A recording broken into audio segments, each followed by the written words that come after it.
जय हिंद। आज तीसरा क्लास है पॉलिटी का। जैसे कि हम दो क्लासों में हमने आपको प्रस्तावना बताया है, सिर्फ अपने मतलब संविधान की। मैंने अब तक जो दो क्लास पढ़ाए हैं हम उसमें सिर्फ प्रस्तावना बताया है आपको, और प्रस्तावना में कैसा क्वेश्चन आता है ये भी बता दिए हैं। प्रस्तावना में कौन कौन से केस थे भी बता दिए हैं। संविधान किसे कहते हैं ये भी बता दिए हैं आपको, सब कुछ बता दिए हैं। अब संविधान में जो भाग है, जो अनुच्छेद है, जो अनुसूची है, उसको बताना है हमको। तो सबसे पहले ये जान लेते हैं कि किसको भाग कहेंगे, किसको अनुच्छेद कहेंगे, किसको अनुसूची कहेंगे। तो हमारे संविधान में जो पहले दिन बताया, पहले दिन ही पढ़ा रहा था तभी बताया था कि हमारा जो संविधान है एक किताब की तरह है। और उस किताब में जैसे कोई भी किताब आपके पास होगी, तो उस किताब चाहे जो भी किताब हो आपके पास, फिजिक्स हो, हिस्ट्री हो, बायोलॉजी हो, चाहे कुछ भी कोई किताब हो, मैथ हो, तो उस किताब में जब आप पढ़ते हैं तो जब आप उसे कभी खोलेंगे तो लिखा रहता है भाग एक। उसमें लिखा रहता है भाग एक, और जो भाग एक लिखा रहता है उसका नाम भी लिखा रहता है। उसके आगे यहाँ पे उसका नाम लिखा रहता है। तो उसी तरह हमारे संविधान में भी है 300। जब हमारा संविधान बन रहा था, जब बन के तैयार हुआ, तो उसमें मूल हमारे संविधान में 22 भाग थे। 22 भाग, 395 अनुच्छेद,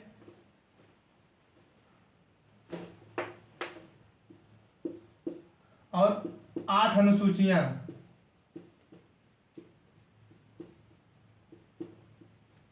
जब मूल संविधान हमारा बनकर तैयार हुआ था तो उसमें 22 भाग, 395 अनुच्छेद, 8 अनुसूचियां थी। और वर्तमान में 25 भाग हैं,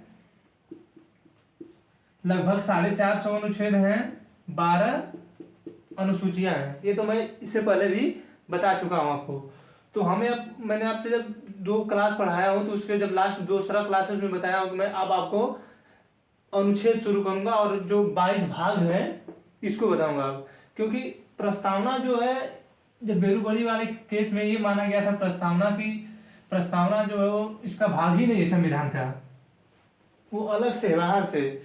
तो फिर उसको केशवानंद वाले में माना गया कि नहीं, ये संविधान का ही भाग है, इसलिए संशोधन किया जा सकता है। तो संशोधन करके 42वां संविधान संशोधन 1976 द्वारा समाजवादी, पंथनिरपेक्ष और एकता और अखंडता को जोड़ा गया था।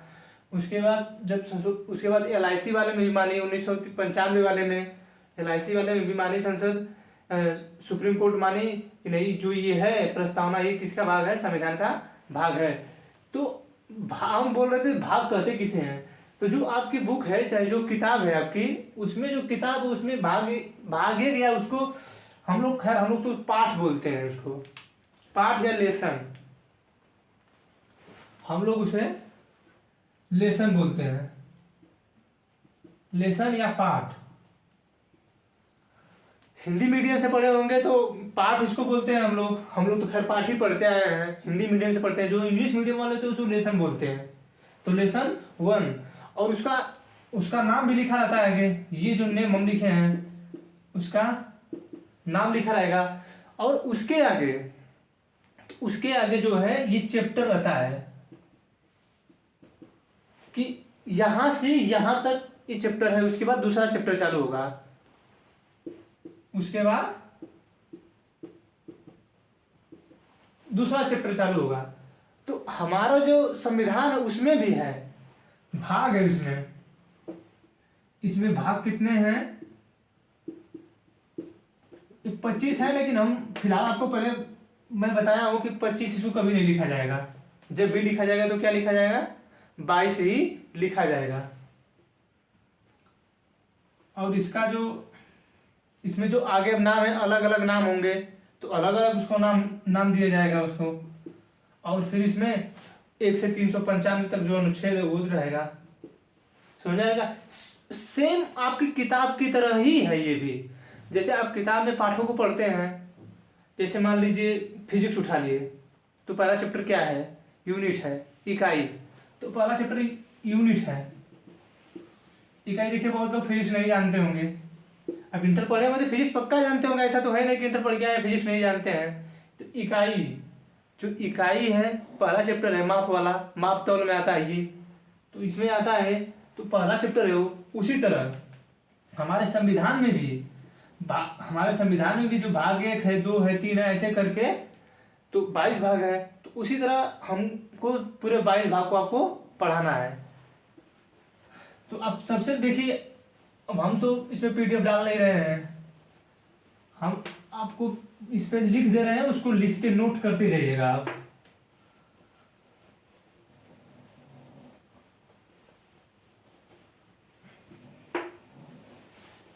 हम इसके ऊपर लिख दे रहे हैं, आप नोट करते जाएंगे क्या क्या लिखना है।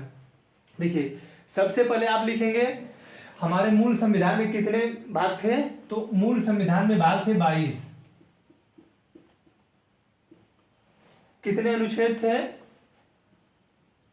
देखिए अनु लिखेंगे हम बार बार एक करके, इसको आप इस तरह, अनुच्छेद जो है 395 है। और कितनी अनुसूचियां थी,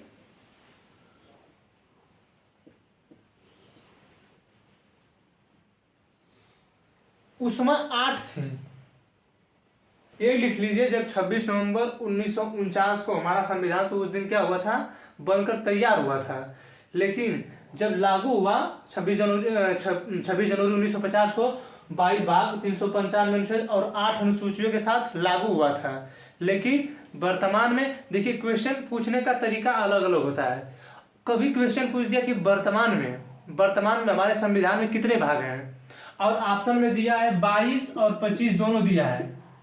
अगर 22 और 25 दोनों दिया है तो आप 25 पे टिक करेंगे, क्योंकि वो वर्तमान का पूछ रहा है, वर्तमान में कितने हैं। लेकिन ये पूछ दिया कि मूल संविधान में कितने भाग थे, तो 22 भाग थे।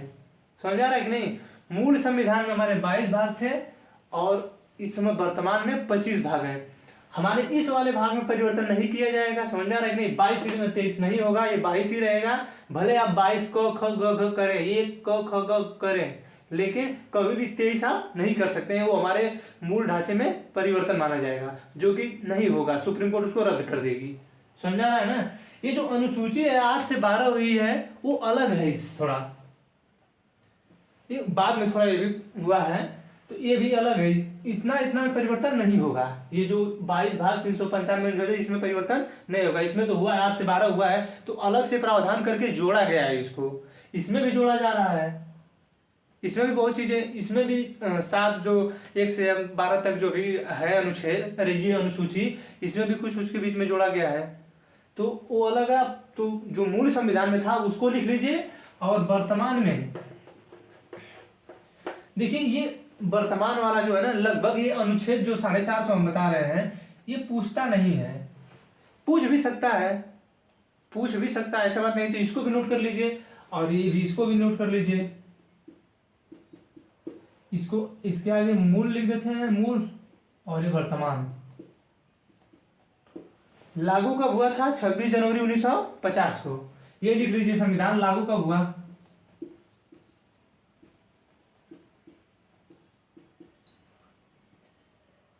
26 जनवरी 1950 को हमारा संविधान लागू हुआ था। इसको भी लिख लीजिए, 26 नवंबर 1949 को बनकर तैयार हुआ था।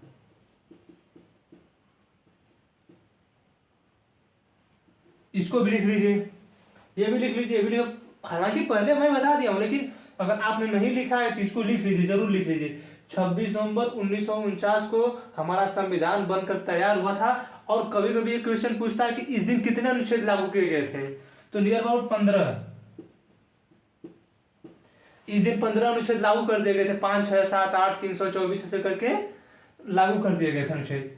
क्योंकि उस समय हमारे यहाँ नागरिकता भी देनी थी, चुनाव भी करवाना था, तो सब जो भी लागू करना था उसको लागू किया गया था, जो भी समझ में आया था उन लोगों को। तो 15 अनुच्छेद लागू किए थे वो लोग। समझ में आ रहा है ना। अब हम आपको शुरू करना चाहते हैं, इसका जो भाग 1 है, और भाग 1 जो है इसका, वो जो इसका अनुच्छेद है, वो अनुच्छेद 1 से 4 तक है। समझ में आ रहा है ना। तो यहाँ पे हम सबसे पहले इसको नोट कर लीजिएगा, हम जितना बताए हैं, उसके आगे फिर आप भाग 1 शुरू करिएगा। प्रस्तावना आप लोग पूरा लिखे हैं ना, प्रस्तावना में हम जितना बताए हैं, समाज जैसे अब हम ये बताएं समाजवादी के बारे में समझाए हैं, तो आप समाजवादी के बारे में नहीं लिखेंगे, उसको सिर्फ समझना है, लेकिन जो संप्रभुता बताए हैं उसको जरूर समझ लीजिएगा। कोई भी पूछ सकता है संप्रभुता का मतलब क्या होता है, कोई भी पूछ सकता है। तो संप्रभुता का मतलब याद रहेगा तभी तो बताएंगे, जानेंगे तभी तो बताएंगे कि हमारा भारत जो राष्ट्र है एक संप्रभु देश है, इसके अंतर्गत मामले में कोई हस्तक्षेप नहीं कर सकता है। समझ में आया कि नहीं? तो संप्रभुता का मतलब जैसे ऐसे जो कुछ शब्द हैं उसको याद कर लीजिएगा। जो 42वां संविधान संशोधन करके जोड़ा गया था उसको भी याद कर लीजिएगा। कहाँ की क्रांति से ये लिया गया है, एकता, अरे जो एकता है, अखंडता है, ये जो स्वतंत्रता शब्द ये कहाँ से लिया गया है, ये सब मैं बताया हूँ जो भी, ये कहाँ से लिया गया ये सब याद रखिएगा। समझ में आ रहा है कि नहीं? ये पूछेगा, याद रखने की बात नहीं है, ये पूछेगा और बताना होगा आपको।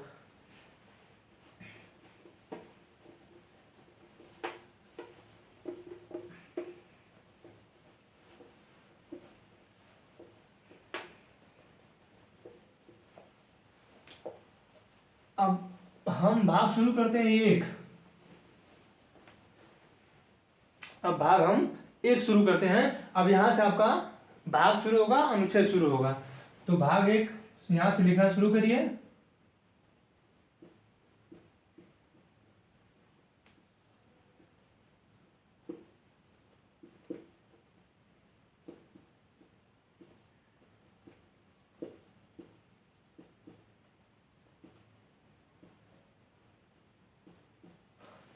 देखिए मूल संविधान जो हमारा है ना, मूल संविधान जो हमारा है वो लिखा गया था एक्चुअली इंग्लिश में। इसे बाद में परिवर्तित, मतलब इसका जो पूरा जो शब्द हिंदी, इसे बाद में इसे करवाया गया हिंदी। पहले सबसे पहले इंग्लिश में ही लिखा गया था इसको। तो सबसे पहले देखिए जितने भी लोग लिखने वाले थे, भीमराव अम्बेडकर जो उसमें प्रारूप समिति के अध्यक्ष थे, और जितने भी उसमें लोग थे सब लोग पढ़े थे, बाहरी अक्षर ज़्यादा लोग पढ़े थे, तो वो इंग्लिश ही पढ़ के आए थे। ये तो बाद में हमारे यहाँ, लेकिन देखिए जब हमारा संविधान बन रहा था तो नेताओं को चाहिए था कि हमारा जब संविधान बन रहा है तो हम इंग्लिश में ना लिखें, हम उसे हिंदी में ही लिखें, क्योंकि हमारा अलग राष्ट्र होना चाहिए। लेकिन अब भाई उस समय क्या सोच विचार रहा होगा उन लोगों का, वो अलग बात है, क्या सोच कर लिखे इंग्लिश में, या इंग्लिश में हो। इंग्लिश में कुछ ऐसे शब्द भी हैं जो सही मायने रखते हैं, कुछ ऐसे शब्द हैं जो एक ही शब्द का 5-5 मतलब रखते हैं। अब जैसे कोई लेग बोल देगा तो हमारे भोजपुरी में टांग, पैर, गोड़, जो भी बोलना आता है बोल देते हैं। अब इंग्लिश में तो सिर्फ एक ही बोला जाएगा, लेग ही। तो अलग अलग जो चीज़ है अलग अलग बोलते हैं लोग। हमारे यहाँ तो हिंदी में बहुत से नाम हैं, समझ में आ रहा है ना? तो ये जो भाग एक है ये इसके बारे में संघ एवं उसके राज्य क्षेत्र, इसका जो अनुच्छेद है अनुच्छेद 1 से 4 तक है। अनुच्छेद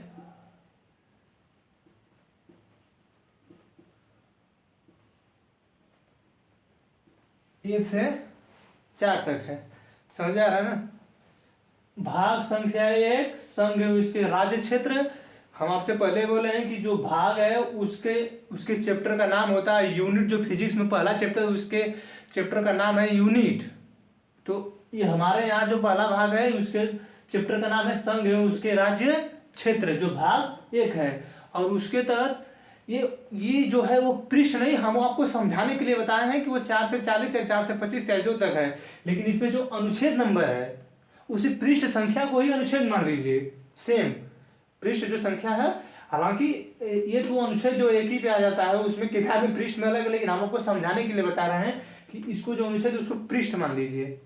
तो ये जो है 1 से 4 तक है। तो इसका जो अनुच्छेद 1 है ये बोलता है, अनुच्छेद 1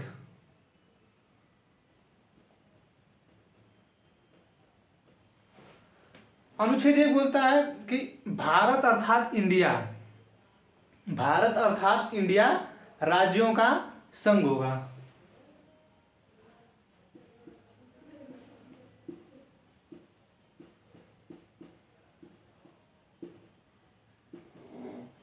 भारत अर्थात इंडिया राज्यों का संघ होगा।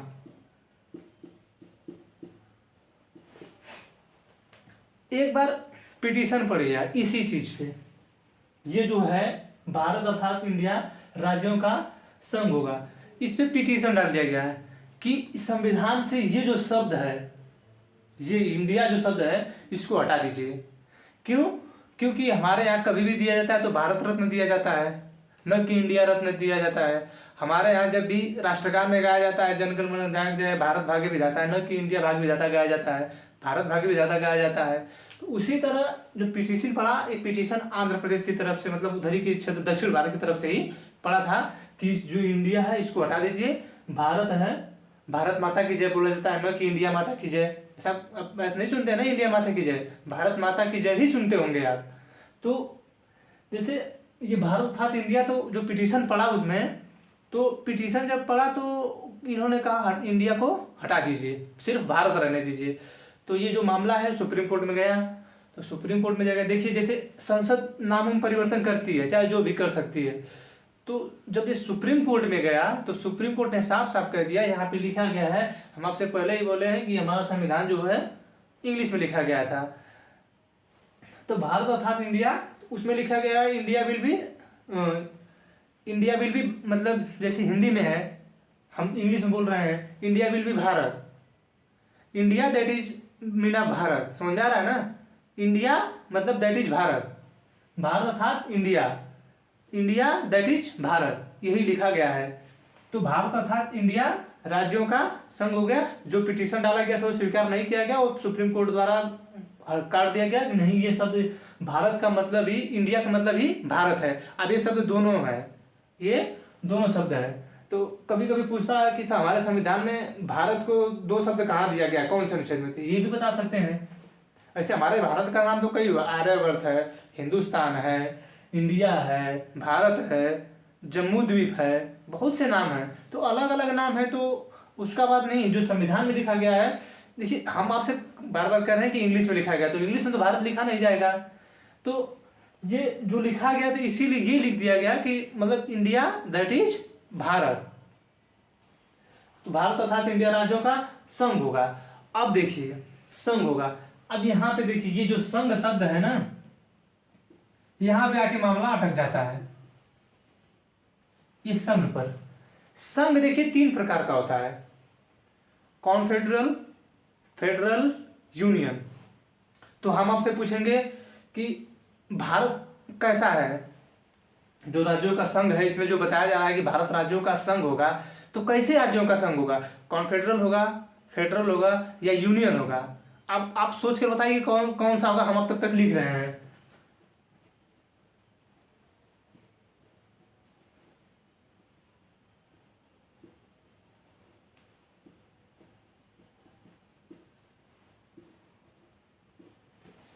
देखिए कॉन्फेडरल जो होता है, इसमें छोटे छोटे छोटे छोटे जो राज्य होते हैं, वो अपनी जो शक्ति होती है, एक बड़े, जैसे मान लीजिए आपके गांव में 10-20 व्यक्ति हैं, तो जो 10-20 व्यक्ति हैं वो चाहते हैं कि हम कुछ काम करें, हम कुछ काम करें। तो वो सोचेंगे कि हम किसी एक व्यक्ति को प्रमुख बनाए जो थोड़ा इंटेलिजेंट हो, हाँ, जो थोड़ा इंटेलिजेंट हो उसको हम प्रमुख बना दें और उसमें हम सहयोग करें, उसका सहयोग करें, तो वो हमें जो है रास्ता दिखाएगा। जैसे कहीं मुखिया को चुनाव होता है, तो मुखिया जिस, क्या गवर्नमेंट नहीं चाहती तो पूरा पैसा सबको दे देती है, सभी लोग अपना पैसा वैसा लेकर विकास कर लीजिए। अगर ऐसा मुखिया का चुनाव किस जगह रहता है कि एक व्यक्ति के पास जाएगा पैसा, तो वो जो व्यक्ति है वो जहाँ उसको महसूस होगा कि यहाँ पे इस काम की ज़रूरत है उसको करवाएगा। नहीं तो आज का जो समय है पैसे की इतनी कमी है कि लोग पैसा खा जाएंगे, काम होगा ही नहीं। वो अलग बात है कि प्रधान लोग पैसा खा जाते हैं, कोई काम नहीं कराते हैं, हम उस पर नहीं जाएंगे। लेकिन यहाँ जो हमें समझाने की बात है, हम ये बताएंगे कॉन्फेडरल का मतलब क्या है। जैसे कॉन्फेडरल का मतलब है कि आप ये 20 लोग जुटे एक जगह, तो ये लोग जुटे जब हैं तो उस व्यक्ति को क्या, एक व्यक्ति को प्रमुख बनाए हैं। तो इसी तरह छोटे छोटे जो देश होंगे एक देश को प्रमुख बनाएंगे और वो देश सबका मालिक होगा, तो जो वो कहेगा सब लोग करेंगे। तो वो जो है उससे जो जो मतलब वो व्यक्ति हैं, वो ये नहीं है कि आप लोग 20 लोग जुड़े तो उसमें से कोई जा नहीं सकता है, हो सकता है मन चले जाएं, न जाएं, रहें और जुड़ जाएं लोग। अब कैसा वो काम कर रहे हैं व्यक्ति जो जुड़े हैं 20 लोग, अच्छा काम कर रहे हैं, जो उसका प्रमुख है अच्छा नेतृत्व कर रहा है, तो और लोग जुड़ेंगे। और नेतृत्व नहीं कर रहा है अच्छा, तो रूस की तरह टूट के बिखर जाएंगे लोग। समझ में आ रहा है ना। तो क्यों रूस 15 भागों में टूटा ना 1991 में। तो खैर रूस जो है वो तो नियर अबाउट फेडरल में आता है। इससे पहले और ये जो यूरोपियन कंट्री में देश थे उनमें ये कॉन्फेडरल देखा गया था, और अमेरिका जो वो फेडरल में आता है। तो सबसे पहले कॉन्फेडरल समझिए, कॉन्फेडरल उसे कहते हैं जो छोटे छोटे राज्यों का समूह जुड़ के एक बड़े राज्य के समूह का निर्माण करता है, लेकिन उसे अलग होने के लिए कोई दिक्कत नहीं हो, चाहे जब चाहे तब अलग हो सकता है। सब मान लीजिए 20 लोग इकट्ठा हैं जो जुड़े हैं, अब उनमें एक लोग का कुछ हो गया कि नहीं ये 19 लोग हैं सही काम कर रहे हैं, सबको बराबर पैसा मिल रहा है, हमको पैसा नहीं दे रहे हैं लोग, हम नहीं करेंगे इसमें काम, हम अलग रहेंगे। तो अलग हो जाइए भाई, अपना अलग काम करिए। उसी तरह ये भी है कॉन्फेडरल अलग। कुछ भी जैसे आप एक समझिए, इस तरह अगर नहीं समझ आया तो ये समझिए, जैसे एक ईंट का चट्टान लगता है ना, ईंट का चट्टान, तो जब ईंट का चट्टान लगता है, जैसे कच्चा ईंट का चट्टान भट्ठे में पाकते हुए देखे हैं, गांव वाले हैं आप तो देखे पक्का ही हैं। तो जो कच्चा ईंट होता है, तो जब वो उसको एक एक करके तर करके सरियाया जाता है, तो उसको क्या है, उसको हटाने में ज़्यादा दिक्कत नहीं है। तो ये वो जो है वो कॉन्फेडरल है। उसी तरह देश होते हैं जो छोटे छोटे राज्यों का, हमारे यहाँ जो भारत है 28 राज्यों का समूह है ना, तो हमारे यहाँ अभी हम बताएंगे कि हमारे राज्य अलग नहीं हो सकते हैं। हमारे राज्य, कोई भी राज्य हमारा अलग नहीं हो सकता, भले हमारे देश में कोई और पाकिस्तान चाहे बांग्लादेश चाहे अफगानिस्तान में आके मिल जाए, लेकिन हमारे भारत की 1 इंच जमीन अलग नहीं होगी। समझ में आ रहा है ना। तो जो कॉन्फेडरल है इसका मतलब साफ साफ है कि जो राज्य जुड़े हैं वो चाहे जब टूट के बिखर सकते हैं। और ये जो फेडरल है, देखिए इसका मतलब होता है परिसंघ।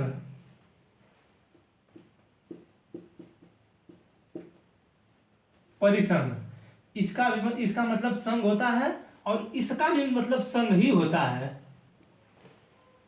तो क्वेश्चन आता है तो फंस जाता है आदमी।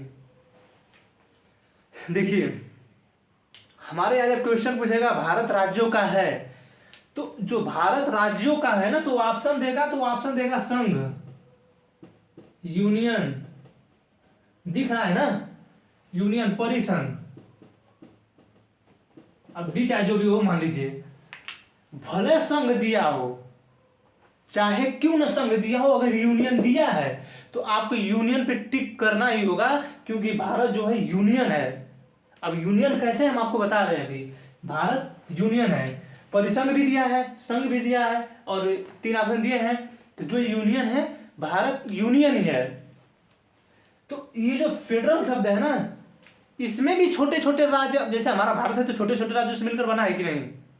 भारत राज्यों का संघ होगा, सिर्फ एक देश नहीं होगा। इसमें कभी देखिए देश का प्रयोग किया गया है, भारत एक देश होगा नहीं, भारत राज्यों का समूह होगा, और उस राज्यों से मिलकर भारत एक देश बनेगा। वो राज्यों को मिलाने के बाद भारत एक देश बनेगा। सबसे पहले जो है भारत राज्यों का संघ होगा।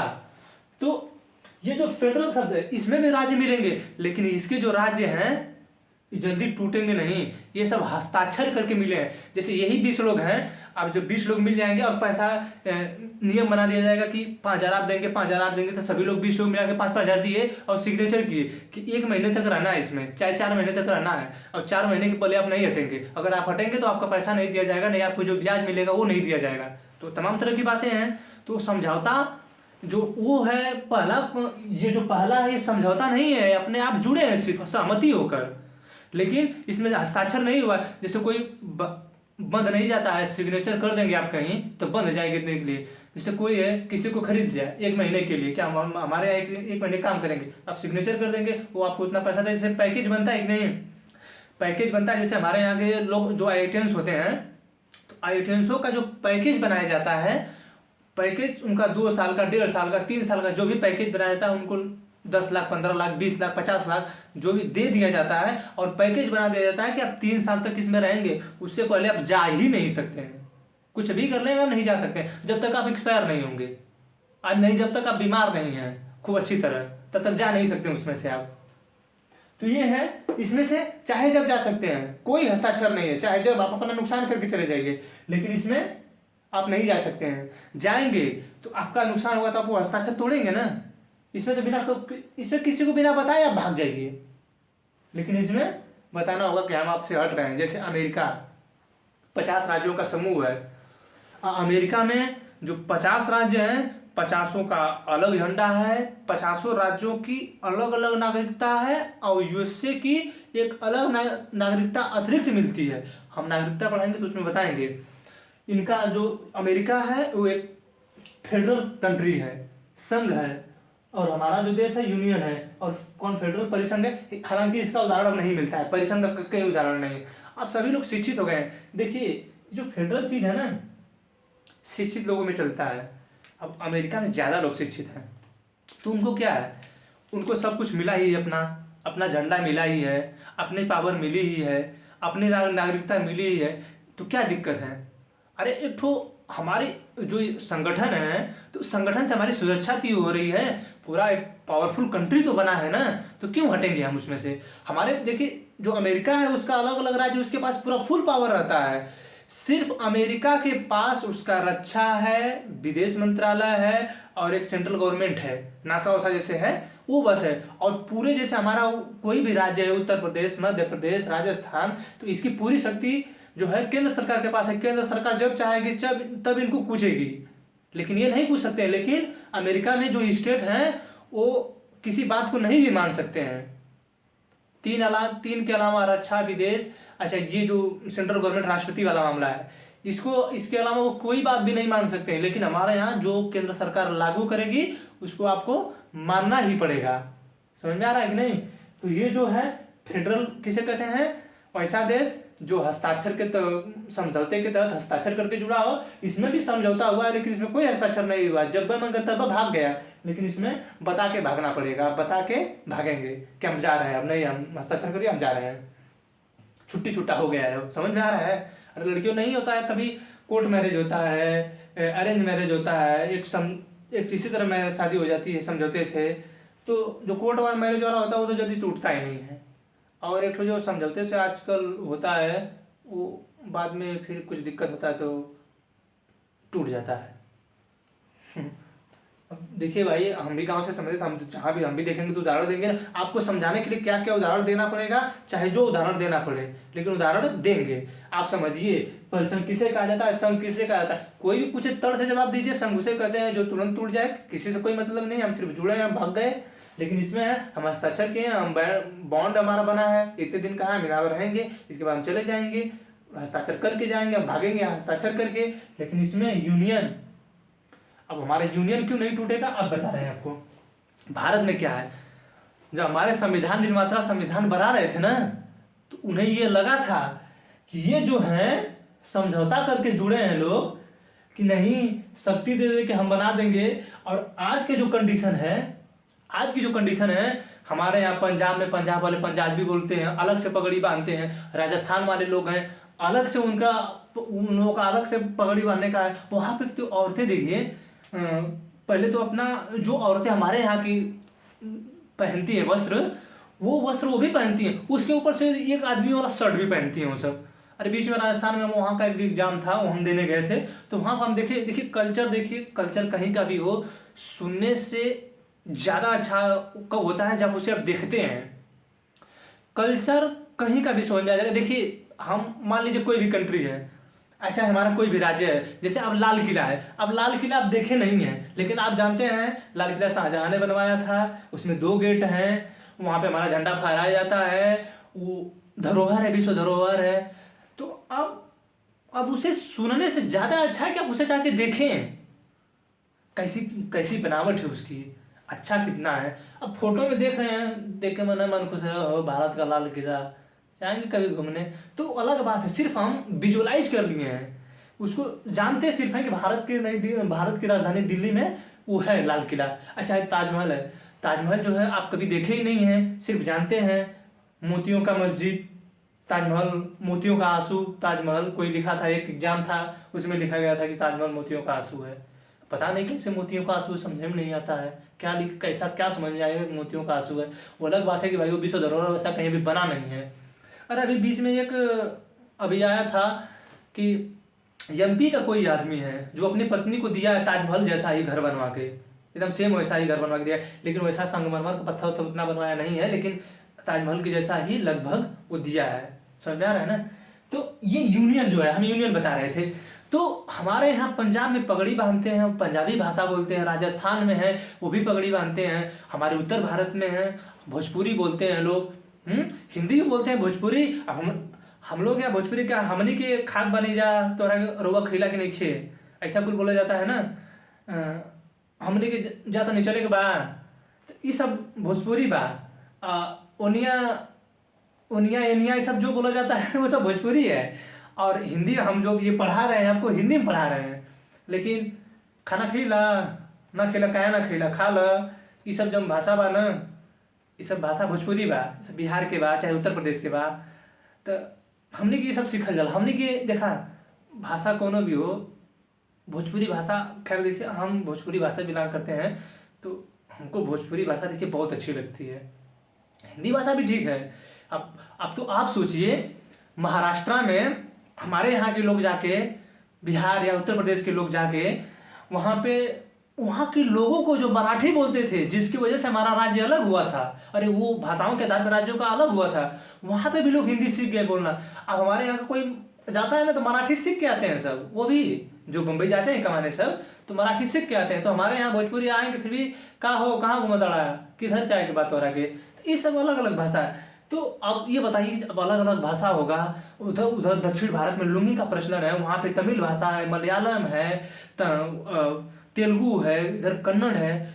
तो हमारे संविधान निर्माताओं ने देखा कि अरे बाप रे, अगर ऐसा होगा तो मान लीजिए आज गुलामों के जो ब्रिटेन वाले हैं पीटे इतने हैं कि उनके डर की वजह से ये सब एक में हो रहे हैं, लेकिन आने वाले समय में अलग मांग करने लगे और हुआ भी वही, भाषाओं के आधार पर राज्यों का गठन की मांग होने लगी।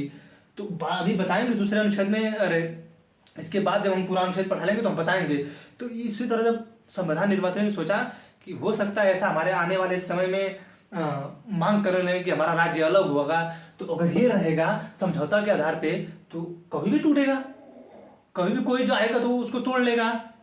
तो उन्होंने ऐसे देखिए ये जो शब्द है, इस शब्द का यही मतलब है कि आप अलग नहीं हो सकते हैं।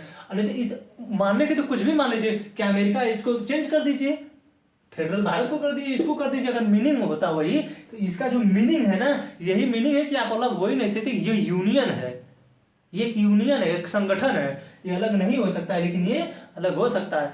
तो इसीलिए हमारे संविधान निर्माता जितने भी लोग थे सोचे कि अगर ऐसा हो सकता है तो सब सोचेंगे कि भारत को अलग कर दो, तोड़ फोड़ दो। अब आज के जो राजनेता है आपको अच्छी तरह मालूम होगा कि आज वही सोचते हैं। आज अगर उत्तर प्रदेश को केंद्र सरकार की कोई जो केंद्र सरकार ने नियम लागू किया, जैसे केंद्र सरकार ने जीएसटी लागू कर दिया, अब राज्य सरकार सोच रही है कि जीएसटी लागू कर रहे हैं, अब पेट्रोल को जीएसटी में लाए कि नहीं लाए। अगर पेट्रोल में जीएसटी ला देंगे तो ना केंद्र सरकार को फायदा होगा, नहीं 10 रुपये जो हमको मिल रहा हमको मिलेगा ही नहीं। तो राज्य सरकार कहेगी नहीं आप हटाइए जीएसटी, हम नहीं माना नहीं लगाएंगे, आप हटा दीजिए, हमको आप में रहना ही नहीं, हम जीएसटी मानेंगे नहीं। अगर आप में आपको हमको अपने में रखना है तो जीएसटी मत लगाइए हमारे ऊपर, तो बात अलग गड़बड़ा जाती। तो उसी को देखते हुए हमारे यहाँ संविधान निर्माताओं ने कहा कि नहीं हमारे भारत की यूनियन बनाने की जरूरत है। समझा रहे हैं? तो फेडरल क्या हुआ, कॉन्फेडरल क्या है, यूनियन क्या, समझा गया? तो इसमें जो है भाग 1 में अनुच्छेद 1 में लिखा गया भारत अर्थात इंडिया राज्यों का संघ होगा। अब इसी में लिखा गया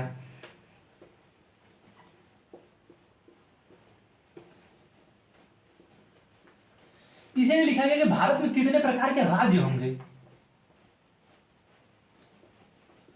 देखिए सबसे पहले तो लिखा यह गया कि आप ये बताइए जो हमारे भारत में राज्य हैं, यूनियन है, तो अलग अलग 28 राज्य हैं, 8 केंद्र शासित प्रदेश हैं, तो उसे तो कहीं लिखा जाएगा ना, कहीं बताया जाएगा ना कि उसका क्षेत्रफल इतना है, उसका नाम ये है, वो इससे सीमा साझा करता है, ये सब बताया तो जाएगा ना। तो यही लिखा गया है कि अनुसूची जो हम बताए हैं, अनुसूची 12 फिलहाल है, जो मूल संविधान मतलब तो 8 ही थी, तो अनुसूची 1 में लिखा गया है कि जो भारत के सीमाओं का विस्तार, उसका नाम, उसका क्षेत्रफल अनुसूची 1 में वर्णित होगा। इसमें लिखा गया है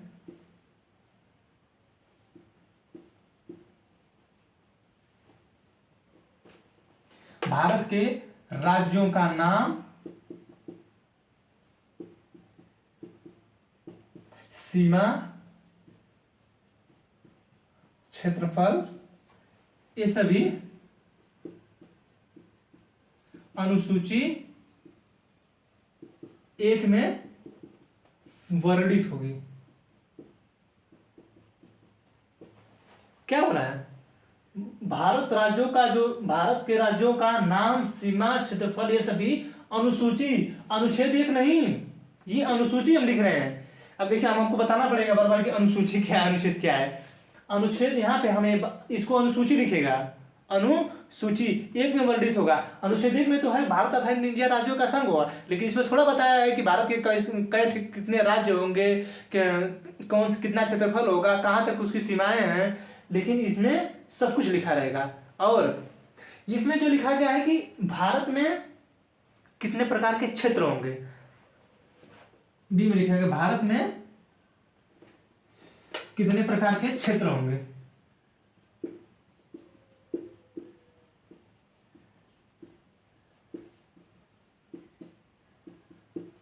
दिख रहा है कि नहीं, थोड़ा हम देख लें।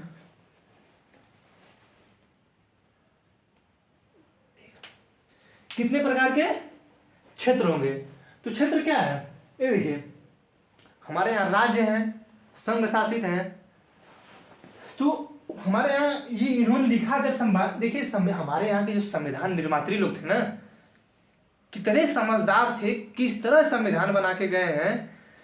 अब एक शायरी भी है कि हमारा संविधान, ऐसा कुछ शायरी है, हमको याद नहीं है, मैं मुकम्मल वो संविधान हूँ, कभी पढ़ के देखना, क्या ऐसा कुछ है, आप कभी याद होगा तो देख के बता देंगे।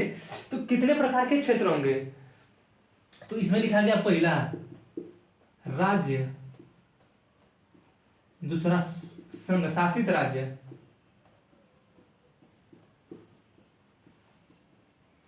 और तीसरा है अर्जित राज्य।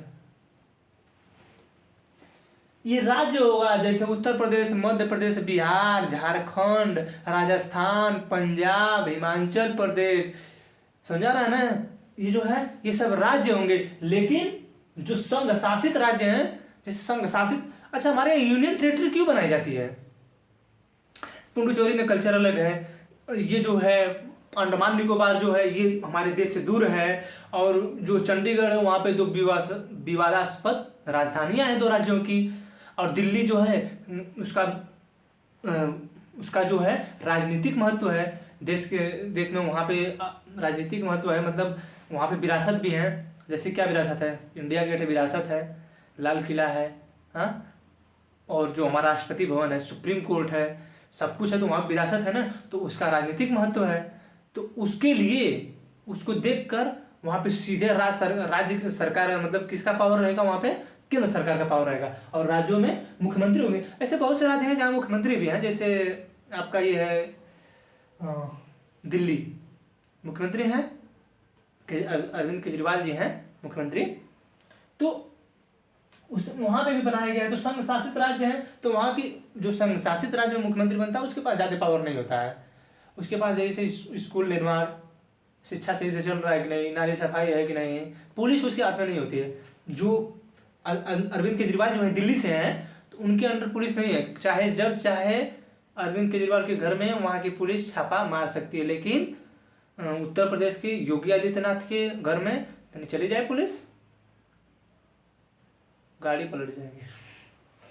चलिए, संशासित राज्य और देखिए मामला। अब कहेंगे ये अर्जित राज्य क्या है?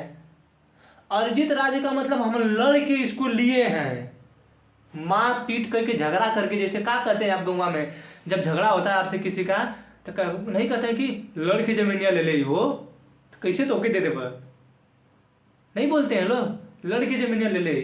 तो ये जो है ये अर्जित राज्य है। मान लीजिए पाकिस्तान को कभी मौका लगे, हाथ होगा काम, तो जो पाकिस्तान है उसको अर्जित करना है हमें, तो कैसे करेंगे? ज़्यादा बकबक करेंगे इमरान ज़्यादा से बकबक करेंगे तो किसी ने पगलाएगा, कोई प्रधानमंत्री होगा। हम आपको बता दे रहे हैं, और ऐसा होगा। जिस दिन भारत का प्रधानमंत्री 25 से 30 साल के बीच हुआ ना, तो चाइना जो बकबक करता रहता है ना दक्षिणी चीन सागर में, कि हमारा पूरा दक्षिणी चीन सागर है, तो बताएगा कि हिंद महासागर पूरा मेरा है। अरे हम बता रहे हैं, वर्ल्ड मैप जब पढ़ाएंगे ना तो बताएंगे कि दक्षिणी चीन सागर में क्या मामला करता है चीन। अब भारत क्यों नहीं कर पाता है हिंद महासागर में, जबकि भारत को करना चाहिए, और भारत की राजनीति की वजह से ऐसा नहीं होता है। नहीं तो भारत, हम बता दे रहे हैं कि भारत एक ऐसी शक्ति है ना, ऐसी शक्ति है, भारत में लोग ऐसे हैं ना कि किसी को भी तोड़ने की ताकत रखते हैं। लेकिन राजनेताओं ने तो इन्हें बांट दिया है जाति धर्म। अब क्या बताएं, जाने की उधर जाने की जरूरत नहीं है, हम इतना बताएं। अर्जित राज्य, तो हमारे यहाँ 3 प्रकार के राज्य होंगे। अब उन्हें अर्जित करके लाएंगे तो उन्हें बताएंगे ना हम कि अर्जित करके लाए हैं, तो हमें लिखना पड़ेगा ना। लिखेंगे कि नहीं लिखेंगे उसे? हाँ, लिखना पड़ेगा हमको ना।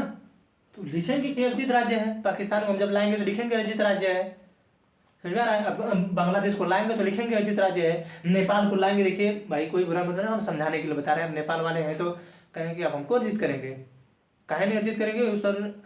इस समय तो दूसरे प्रधानमंत्री है नेपाल के, जब के पी शर्मा ओली थे, वहाँ पे काली नदी के पास हमारा ये है, आपका वहाँ पे ये चढ़ा दिया था चिन्ह, इसीलिए वहाँ की जनता ने उनको हटा ही दिया। जनता क्या, संसद वहाँ की जनता क्या हटाएगी? संसद वहाँ की हटाई दी उनको, बहुत पगलाए थे।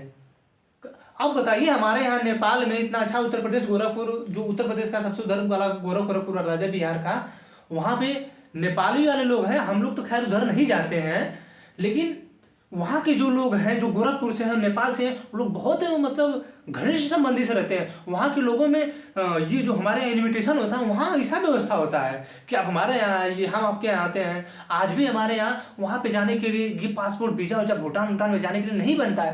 लेकिन अजीब है, के पी शर्मा ओली, हम उड़ेंगे, हम काला पानी नदी को उधर हमारा है, पता नहीं कैसा चिल्ला रहे थे।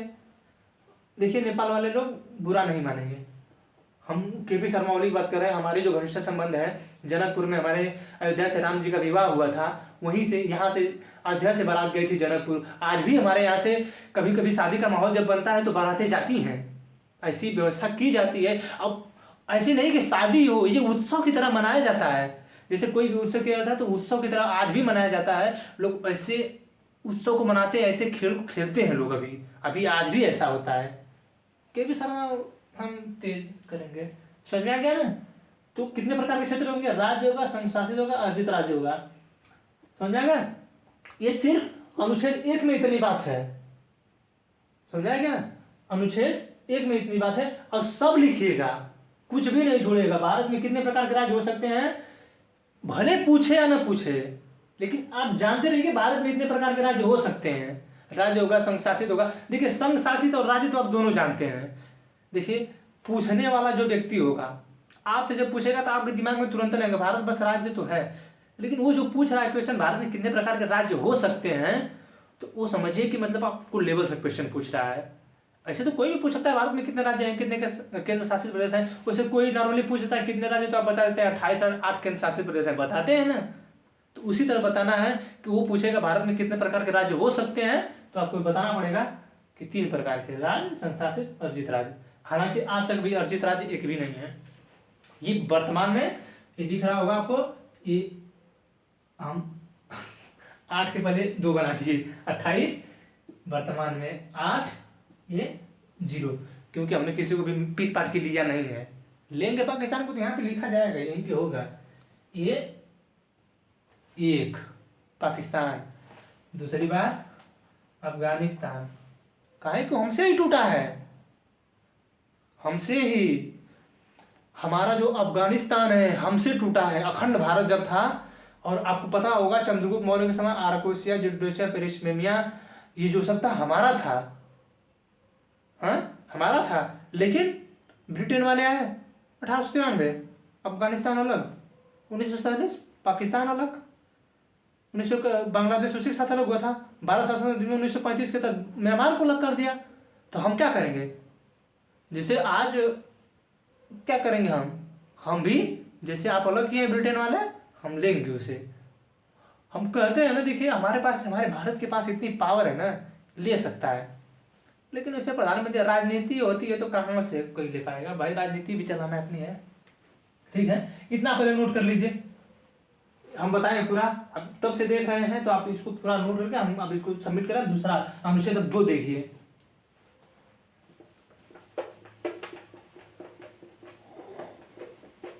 अनुच्छेद, जल्दी ये देखिए, जो मार्कर है ना जल्दी मिटता नहीं है।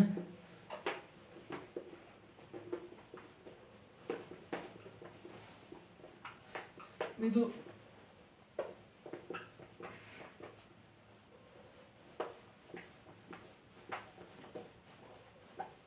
हम पानी से भिगोने का मतलब है कि फिर ज्यादा लिखने में फिर दिक्कत होगा इसको। तो अब अनुच्छेद 2 लिखेंगे।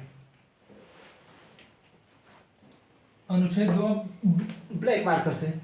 आइए, अनुच्छेद 2, इसमें क्या कहा गया है? इसमें कहा गया है कि भारत की जो संसद है वो राष्ट्रपति के पूर्व अनुमति से, भारत की भारत की संसद राष्ट्रपति के पूर्व अनुमति से किसी भी विदेशी राज्य को भारत में मिला सकती है। अब क्या है देखिए, क्या बोल रहा है? भारत की संसद राष्ट्रपति की पूर्व अनुमति से किसी भी विदेशी राज्य को भारत में मिला सकती है। अब क्या है कि जैसे भारत की संसद है, अब वो चाहती है कि हम, जैसे सिक्किम मिला हमारे यहाँ ना, सब बता रहे बाद में थोड़ा सा, सिर्फ चाहते हैं कि किसी हम देश को मिला लें, जैसे भाईचारे प्रेम व्यवहार से हम उसको मिला लें। तो वो कैसे मिलाएगी? इस यहाँ पर वो राष्ट्रपति के यहाँ सूचना भेजेगी, राष्ट्रपति जी को फोन करेगी। राष्ट्रपति कहाँ हमारे रहते हैं? दिल्ली में कहाँ पे? राष्ट्रपति भवन में। और राष्ट्रपति भवन स्थित कहाँ है? कहाँ राष्ट्रपति भवन स्थित है? बताइए कहाँ स्थित है? वो स्थित है रायसीना की पहाड़ी पर। राष्ट्रपति भवन रायसीना के पहाड़ी पर स्थित है, तो वहीं पे फोन जाएगा। संसद भवन क्या करेगा? संसद भवन जो है राष्ट्रपति, वो भी रायसीना की पहाड़ी पर ही स्थित है। तो संसद भवन से फोन जाएगा, हेलो राष्ट्रपति जी, जा रहे हैं हम नेपाल को मिलाने। तो राष्ट्रपति कहाँ बात है, कहाँ नेपाल का मिलने के लिए बोल रहा है क्या? कह हाँ हम जा रहे हैं, हमारा मन है, मिलाने जा रहे हैं। तो कहेंगे ठीक है, हम करते हैं कुछ जुगाड़। तो अब कहेंगे हाँ ठीक है, मिला लीजिए। देखिए, राष्ट्रपति मना नहीं करेंगे, ये चीज़ ध्यान रखिएगा। अगर बोल दिए, संसद ने अगर कह दिया कि हम नेपाल को मिलाएंगे, तो राष्ट्रपति बाध्य है कि उनको कहना पड़ेगा, क्योंकि हमारे संविधान में ये अधिकार दिया गया है कि अनुच्छेद 2(3) के तहत किए गए कार्य संशोधन नहीं, और 368 के अनुच्छेद 368 के तहत संशोधित नहीं माने जाएंगे। तो क्योंकि राष्ट्रपति का हस्ताक्षर जब होता है तभी संशोधन होता है, तो उस तरह नहीं माने जाएंगे। तो राष्ट्रपति को बाध्यता है कि मानना पड़ता है। तो इसमें जो है, इसमें साफ साफ हम बोल रहे हैं कि विदेशी राज्य, मतलब हमारे भारत से बाहर, इना के अंडमान निकोबार भारत से बाहर है तो विदेश का है, वो भारत का है, संशासित प्रदेश है। हम बार बार बोल रहे हैं पाकिस्तान, अफगानिस्तान, नेपाल, भूटान, बांग्लादेश, म्यांमार, चीन को मिला लेंगे। चीन, आप सर ये काहे भौकाल मार रहे हैं? हम भौकाल नहीं मार रहे हैं। आपके पास अगर पावर होगी तो आप किसी को भी मिला सकते हैं। चाइना से अब क्यों आज दबता है भारत के सैनिक कभी नहीं दबते हैं चाइना से। अभी बीच में मारे थे गलवान घाटी में दौड़ा के खूब, वहाँ के हमारे यहाँ के लगभग 15-16 के करीब जवान शहीद हुए, और वहाँ के जो है 44-45 हमारे यहाँ, जबकि वो लोग कटीले, वहाँ का जो ये देखिए सालों का, देखिए पहले ये है ना, ये एक डंडा है, और डंडे में ये जो बीच में गोल सा लग रहा था, ये मान लीजिए गोला है, ये डंडा है, ये गोला है। इसी गोले में एक काटी निकला रहता है, बैट जैसे है। अब मान लीजिए, एक मिनट ऐसे वहाँ पे नहीं समझ में, ये मान लीजिए ये गोला है और ये यहाँ पे है, तो ये उनका पकड़ने वाला है। इसमें जो है ये इसमें काटी लगी थी, ये ऐसे वो सब लाए थे ससुरे सब, और इसके बावजूद भी हमारे जो चाइना और इंडिया के जो सैनिक हैं, हमारे यहाँ के ये नियम बनाया गया है कि न चाइना के सैनिक वहाँ पे गोली चलाएंगे, न भारत के लोग गोली चलाएंगे। लेकिन सारे सब गद्दारी कर दिए। गोली नहीं चलाना तो इससे तो मार सकते हैं ना। कभी कभी ये कोर्ट में नियम होता है कि नहीं, ये बार नियम हो गया था कि फांसी लटका दीजिए, तो ये नहीं लिखा गया था टिल डाई, इससे मतलब कुछ लिखा गया था till hang till then die, बस उसमें ये लिखा गया था हैंग, उसमें लिखा गया था हैंग, सिर्फ ये लिख दिया गया था। और जो उसका वकील था वो बोलते कि इसमें सिर्फ लटकाने के लिए बोला गया था, ये कहा गया था टिल देन डाई।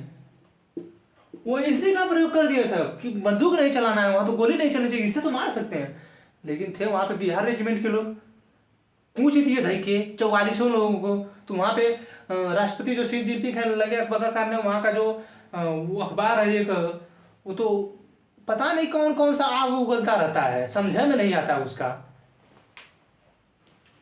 ये देखिए, तो हमारा जो संसद है किसी भी विदेशी राज्य को मिला सकती है, किसके तहत? अनुच्छेद 2 के तहत हमारा संसद जो है किसी विदेशी राज्य को मिला सकती है। हुआ भी है। सिक्किम जो था, सिक्किम वाले मामलों को समझिए। सिक्किम जो था वो एक अलग देश था, क्योंकि जब हमारा भारत अलग हुआ, तो उसमें ये बताया गया कि जो रियासतें थी उनमें ये कहा गया कि जिसका मन है वो भारत में मिले और जिसका मन नहीं है वो भारत में नहीं मिले। तो जो जिनको मिलना था वो मिला, जिनको नहीं मिलना था वो नहीं मिला। भारत में, पाकिस्तान में 15 रियासत चली गई, अपने 13 अपने यहाँ 52 रियासत है, 552 रियासतें मिली थी। तो ये जो क्या बता रहे थे, जो मिला सकते हैं ये राज्य को। तो जो सिक्किम है वहाँ पे चोग्याल वंश का शासक था, वहाँ पे जो राजा था चोग्याल वंश का था। तो 1959 में हुआ क्या, ये जो हम भारत का नक्शा छोटा सा बना रहे हैं,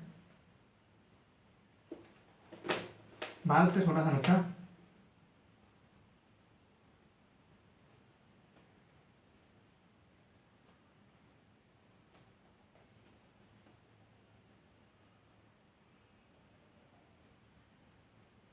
ये देखिए, ये जो भाग है ये जो तिब्बत वाला भाग है, और ये जो उठा भाग है ये वाला, यहां से ये जो उठा भाग है ये सिक्किम है। पहले ये सिक्किम हमारा था ही नहीं, ये जो डाटा दिए हैं ये हमारा सिक्किम नहीं था पहले, 1975 से पहले हमारा नहीं था। ये यहाँ पे चोग्याल वंश का शासक था। तो हुआ क्या, 1959 में जब यहाँ पे तिब्बत था, ये जो आज आप जानते होंगे तिब्बत की राजधानी लहासा हुआ करती थी, लेकिन अब नहीं है। कहा है कि 1959 में चाइना ने दलाई लामा, जो हमारे यहाँ रहते हैं, हम बौद्ध के वो हैं, यहाँ हमारे यहाँ हिमाचल प्रदेश में रहते हैं। तो जो सिक्किम है ये पहले हमारा देश में था ही नहीं, हमारे देश का राज्य ही नहीं था ये।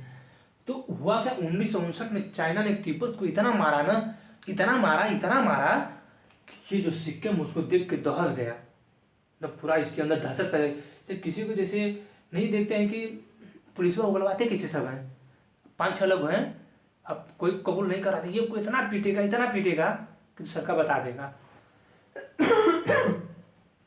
सर्दी हो रही लगता है। तो ये जो है अब इतना पीटा ना कि यहाँ के जो लोग थे, किसी को मंचूरिया दे दिया, किसी को हान चाइना भेज दिया, वो चाइना में सब है, चाइना का नाम बता रहे हैं, किसी को मंचूरिया भेज दिया, किसी को हान चाइना भेज दिया, किसी को मेन चाइना जो अपने आप को मानते हैं कि मुख्य चाइना के लोग हैं वहां पे भेज दिया, किसी को सिंजियाक प्रांत में भेज दिया, मतलब वहां के लोगों को अलग अलग भेज दिया। कोई फोन करके पूछा चाचा कहाँ हो लोग, पता नहीं चल रहा है, सबको अलग अलग कर दिया है। अब इसको देख के डर गया सिक्किम। अब सिक्किम 10-11 साल बाद दौड़ा आया, कहा भारत बचा लो हमको, भारत हमको बचा लो। तो अब क्या किया कि अब सोचा कि अब देखिए भाई, हमारे यहाँ भारत की संसद राष्ट्रपति के अनुमति से किसी भी विदेशी राज्य को भारत में मिला सकती है। तो अब राष्ट्रपति को फोन गया, राष्ट्रपति जी सिक्किम का रहा है कि हम मिलेंगे आप में, तो कहा मिलेगा, ठीक है मिला लीजिए। तो अब समझ आ रहा है कि कैसे इसको कैसे मतलब जो सिक्किम था वो किस तरह हमारे यहाँ मिलने आया था, किस किस किस आधार में मिलने आया था। जब अगर वो चीन कूटता नहीं ना उसको तिब्बत को, तो सिक्किम भी नहीं आता, क्योंकि वहां पे राजा का शासन था। राजा सोचते थे हम तो राजा ही हैं, लेकिन राजा को ये लगा जब कि नहीं नहीं कुछ काज के अलग करेगा, एकदम पीट पाट के उधर उधर फेंक फाक देगा, तब समझ में आया कि नहीं अब भारत से मिल जाना चाहिए। भारत क्या वसुधैव कुटुंबकम का सिस्टम है, भारत में वसुधैव कुटुंबकम का सिस्टम है, तो भारत का कुछ वसुधैव कुटुंबकम का जो सिस्टम है वो जो सिस्टम है वो तो सही है। तो सोचे कि भारत में मिल जाए, तो भारत में वो 35वां संविधान संशोधन किया गया, और 35वां संविधान संशोधन 1975 के तहत भारत का जो सिक्किम है वह एक स्वराज्य बना। जो सिक्किम है भारत का एक स्वराज्य बना। समझ में आ रहा है ना। सिक्किम जो है, एक मिनट रुकिए थोड़ा सा भी देखिए, तो जो सिक्किम जब मिला तो फोन किया संसद के राष्ट्रपति को, राष्ट्रपति जी सिक्किम मिलना चाह रहा है। तो 35वां संविधान संशोधन,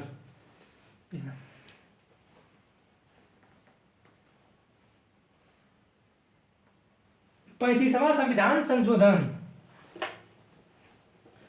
देखना पड़ रहा है कि कैमरा में जो ये सही लिख रहे हैं सही आ रहा है कि नहीं, क्योंकि कभी कभी वो अपने आप आने के बाद ना जब लाइट सामने पड़ती है तो ये इसका जो फोकस है इस पे कैमरा पे पड़ता है, तो इससे टकराने के बाद उसमें कुछ डाइवर्जन टाइप हो जाता है, तो उसका सही नहीं आता है। तो 16 मई 1974 को 16 मई 1974 को 35वां संविधान संशोधन हुआ। हमारे संविधान में 35वां संविधान संशोधन हुआ और सिक्किम स्वराज्य बना, स्वराज्य बना।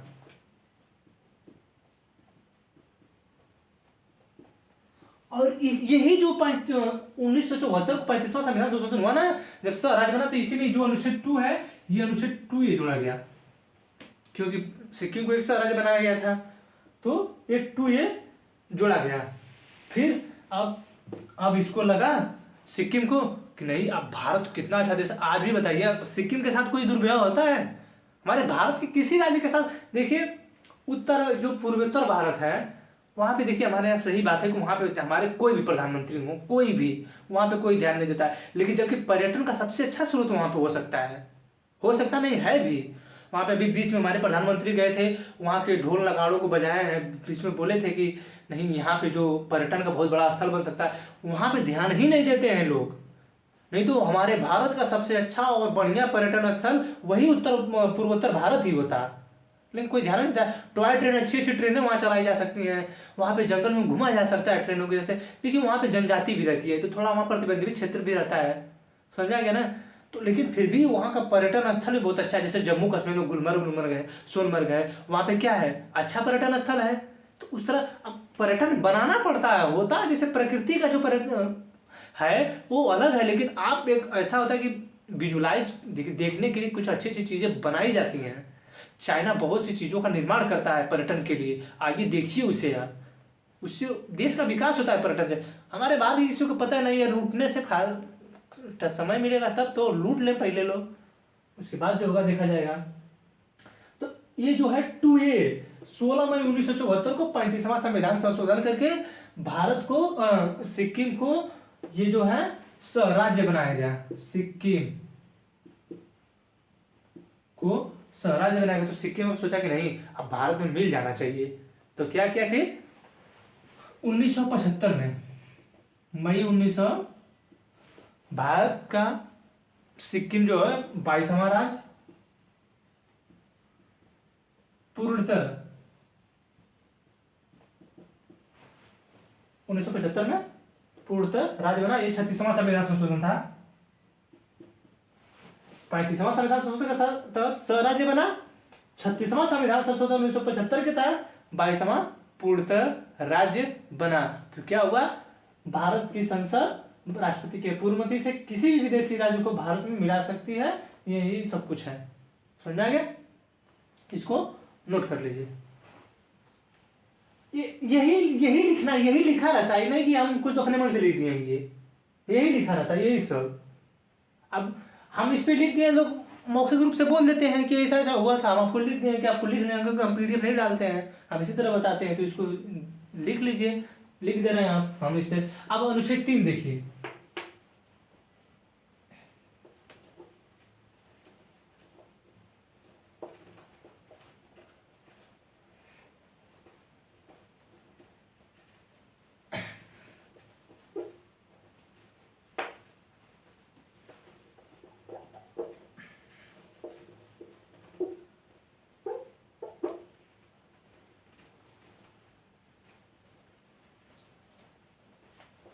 अनुच्छेद 3 क्या कहता है, ये देखिए।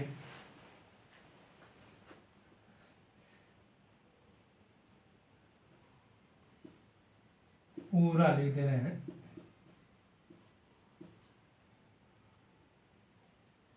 अनुच्छेद 3, इसमें भी परिवर्तन तोड़ने कूचने की बात इसमें भी कहा जा रहा है। इसमें क्या है, भारत की संसद, इसमें भारत की संसद राष्ट्रपति की पूर्व अनुमति से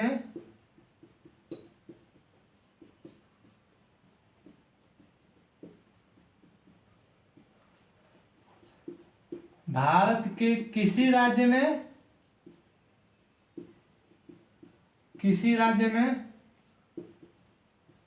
सीमा,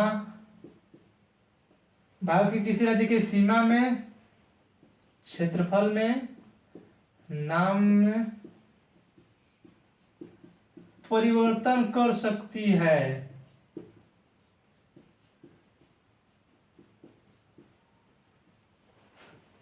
क्या कर सकती है?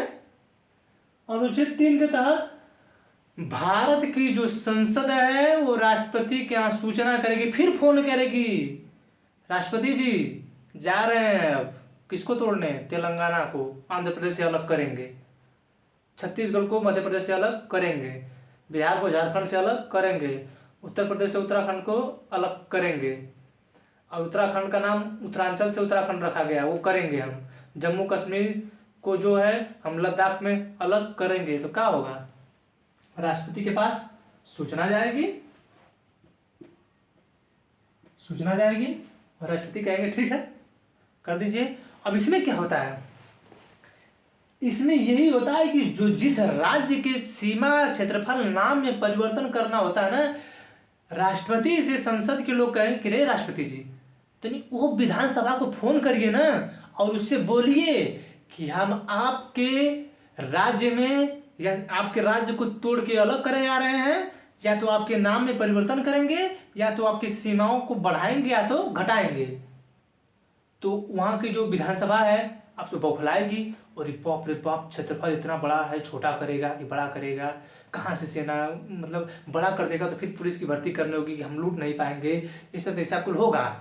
तो ये जो है संसद कहेगी, तो अब वो कहेगी विधानसभा की नहीं करना है, नहीं परिवर्तन करना है। तो राष्ट्रपति कहेंगे ये विधानसभा ज़्यादा पगलाइए मत, आपके पास इतनी पावर नहीं है कि आप नहीं होने देंगे, आपकी विधानसभा में पारित हो या न हो कि आपके राज्य में परिवर्तन नहीं होगा, ऐसा आप पारित करते हैं तब भी आपकी हिम्मत नहीं है कि हम रोक दें, और संसद तोड़ के अलग करती है। समझा गया ना? तो उसी के तहत तो भारत की संसद राष्ट्रपति की पूर्वनुमति सूचना से भारत के किसी राज्य के, जैसे उत्तर प्रदेश का सीमा कहाँ तक है, बिहार से लगता है, झारखंड से लगता है, छत्तीसगढ़ से, एमपी से, राजस्थान से, दिल्ली से, हरियाणा से, उधर थोड़ा सा हिमाचल प्रदेश से लगता है, उत्तराखंड से लगता है। तो ये जो है तो इनके साथ सीमाएं लगती हैं, तो हमको पता है ना कि सीमाएं लगती हैं। अब मान लीजिए कल अब कह दिया कि उत्तर प्रदेश के बीचों बीच जो है, ये उत्तर प्रदेश का नक्शा है,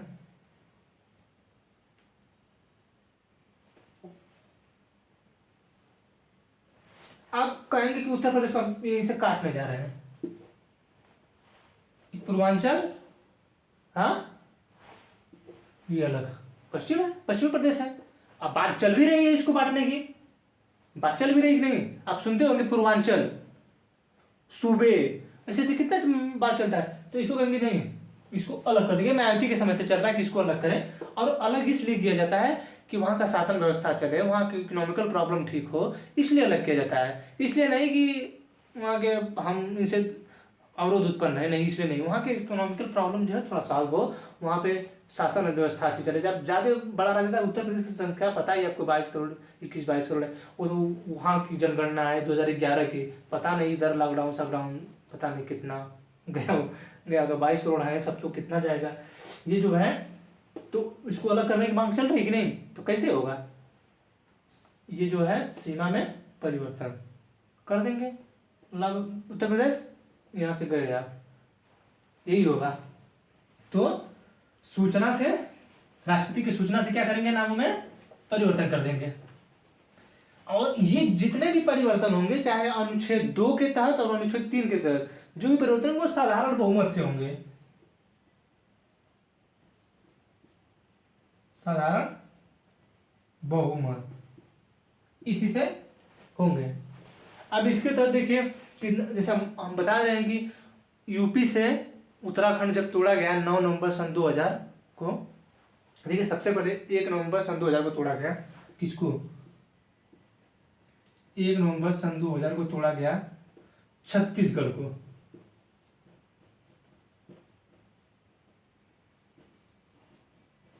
एमपी से, समझे? अब 9 नवंबर को तोड़ा गया उत्तर प्रदेश को। क्या किया गया? उत्तरांचल किया गया था, वर्तमान में उत्तराखंड है। तो इन नामों में परिवर्तन करना है तो क्या संसद करेगी ना, उत्तरांचल से क्या कर दी उत्तराखंड, ये इसी के पास पावर है। और देखिए 15 नवंबर सन 2000 को झारखंड को बिहार से, 15 नवंबर सन 2000 को झारखंड को बिहार से अलग करती। तो कैसे की? यही सब है ना, इसी से अलग की थी। उधर पेप्सू पंजाब इस पटियाला को तोड़ा गया था, तो उसका अलग मामला, उसको हम बताएंगे बाद में। ये इतना ही देख लीजिए। कहीं भी राज्यों का आज भी जो परिवर्तन होते हैं, आज भी जो परिवर्तन किए जाते हैं, आज भी सीमाओं के, तेलंगाना को तोड़ा गया था 2014 में। 2014 में तेलंगाना को किससे अलग किया गया था? आंध्रा से। 2014 में तेलंगाना को आंध्रा से अलग किया गया था कि नहीं? तो कैसे हुआ? अनुच्छेद 3 के तहत। समझ में आ रहा है कि नहीं? इतना नोट कर लीजिए। भारत की संसद राष्ट्रपति को सिर्फ सूचना देगी और राष्ट्रपति भी बाध्य है इसको मानने के लिए। और राष्ट्रपति को मानना पड़ेगा, ही नहीं कि हम नहीं करेंगे, राष्ट्रपति को मानना पड़ेगा और फोनवा करेंगे उस विधानसभा को, तोड़ा में तोड़ा जाएगा। अब समझ आ गया ना? तो इतना लिख लीजिए, अब अनुच्छेद 4 पढ़ाएंगे। लिख लीजिए इसको।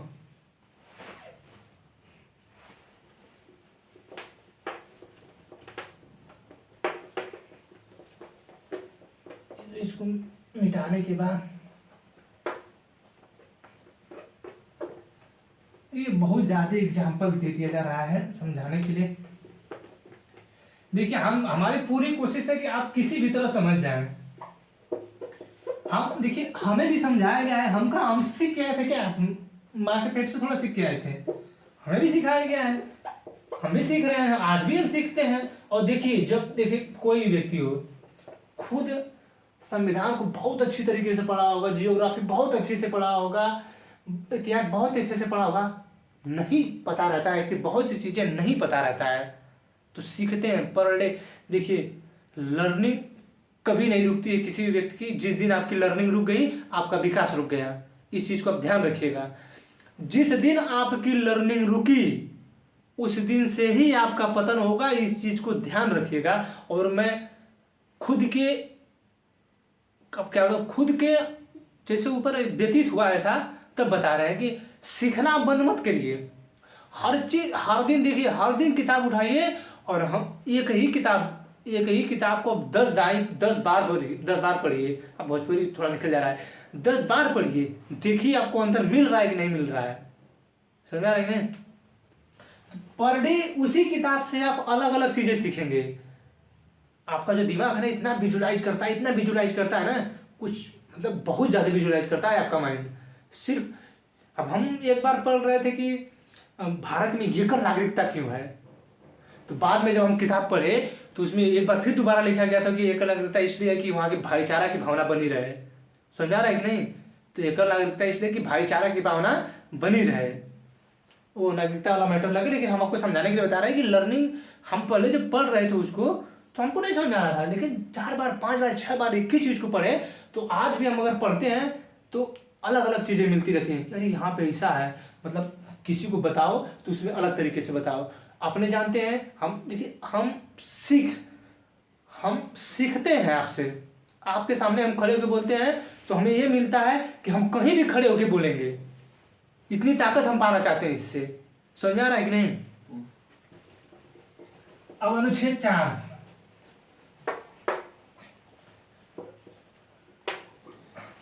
अनुच्छेद 4, अनुच्छेद 4 क्या कहता है? अनुच्छेद 4 यही कहता है कि अनुच्छेद 2 और 3 में किए गए जो भी परिवर्तन है, अनुच्छेद 2 और अनुच्छेद 3 में, देखिए वही लिखना था फिर, अनुच्छेद 2 और अनुच्छेद 3 में किए गए परिवर्तन संविधान संशोधन 368 अनुच्छेद 368 के तहत मान्य नहीं होंगे।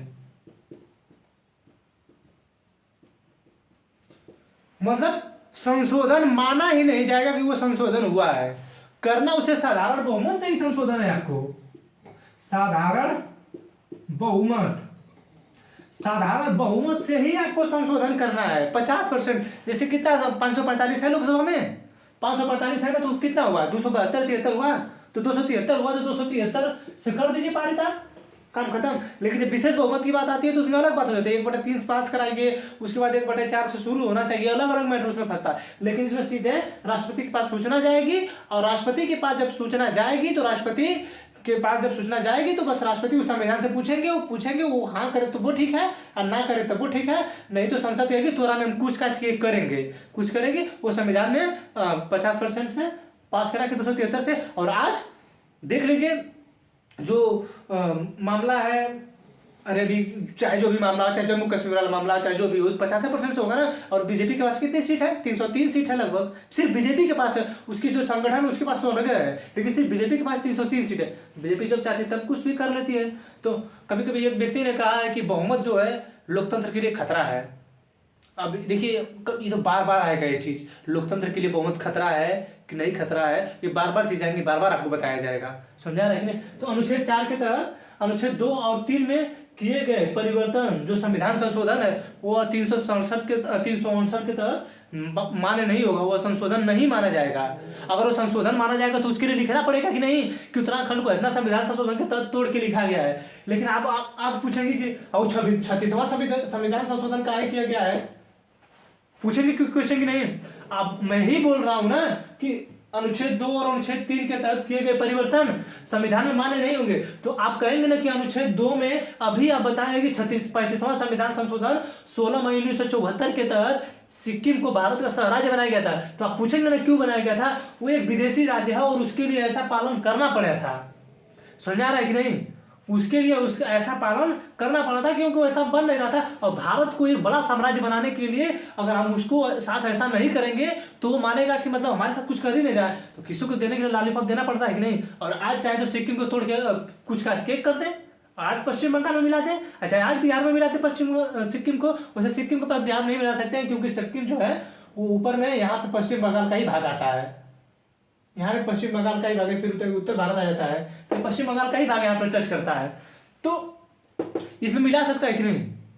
तो अब लॉलीपॉप देने के लिए आप कह जाएगा नहीं आप आइए हमारे यहाँ, आइए हम आपको कुछ नहीं करेंगे, आइए हमारे यहाँ, एकदम प्यार भाव से जाइए, तो आता है, अब मिलाता है, मिला के फिर अब चाहेंगे तो कुछ काट के कर सकते हैं। समझा कि नहीं? अब इसी में लिखा गया है ये जो है अनुच्छेद 368 के तहत संशोधन नहीं माना जाएगा।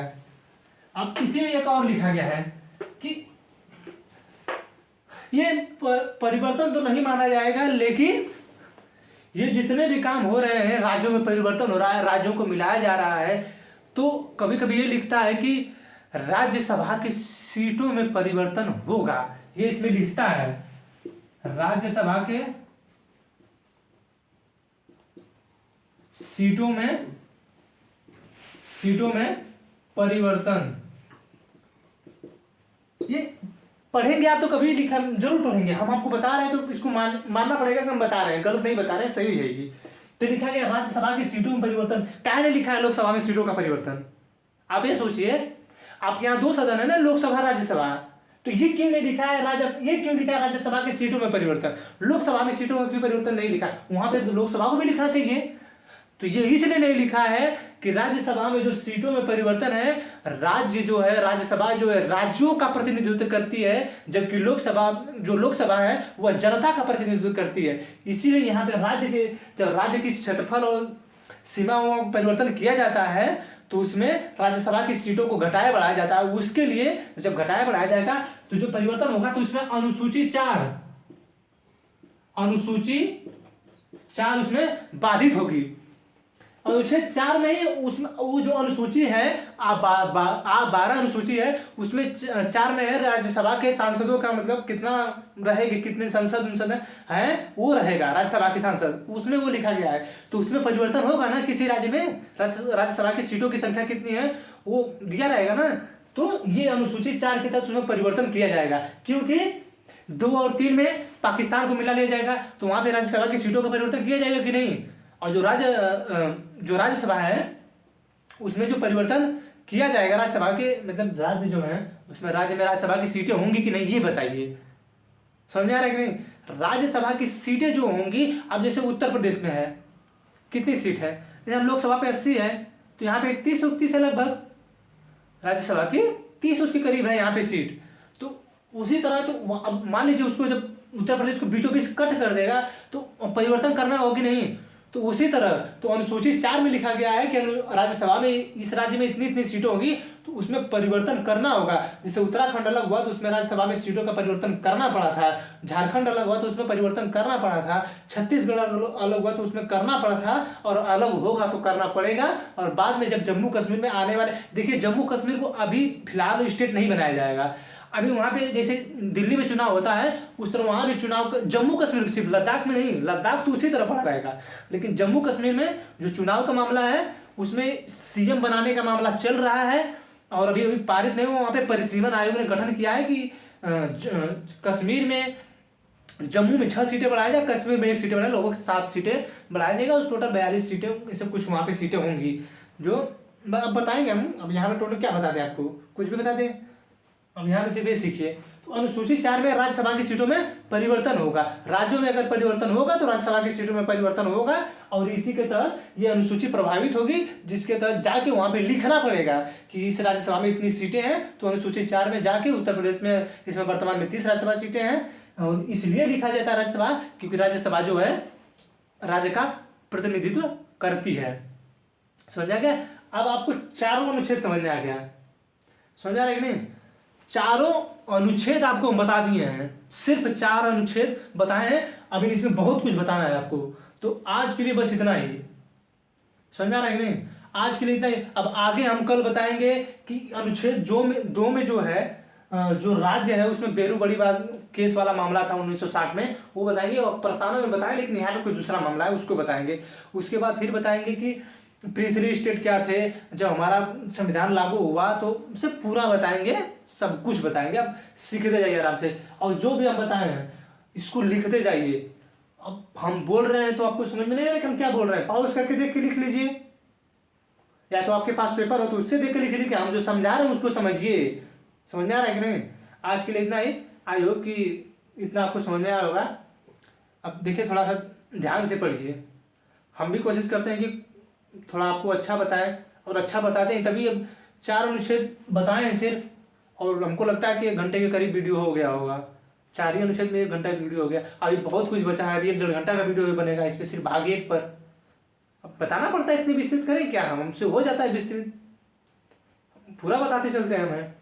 वैसे क्या रहता है, हम तुरंत 60 में बताते थे कि भाग 1 में ये है, अनुच्छेद 1 में है भारत राज्यों का संघ, काम खत्म। बताते हैं नहीं कितने प्रकार का क्षेत्र है, संघ किसे कहते हैं, कॉन्फेडरल किसे कहते हैं, फेडरल किसे कहते हैं, यूनियन किसे कहते हैं, नहीं बताते तो अब क्या करते हैं, सिर्फ चले जाते हैं इसी तरह। तो आप जानिए भारत कैसा है, और क्वेश्चन पूछता है कि भारत कैसा है, तो भारत यूनियन है। कभी भी ध्यान रखिएगा, संघ भी देगा, यूनियन भी देगा, कोई संघ भी देगा, तो आप यूनियन मारेंगे और ऑप्शन बी पे यूनियन लिखा रहता है और बी आपको मारना होगा। समझाया कि नहीं? इतनी बातें समझ में आ रही कि नहीं आपको? ठीक है, तो आई होप कितनी बातें आपको समझ में आई होंगी। आज के लिए इतना ही। बहुत बहुत आपका धन्यवाद। देखते रहिए, हम हमारी पूरी कोशिश है कि आपको समझाएंगे। बहुत बहुत धन्यवाद। Thank you.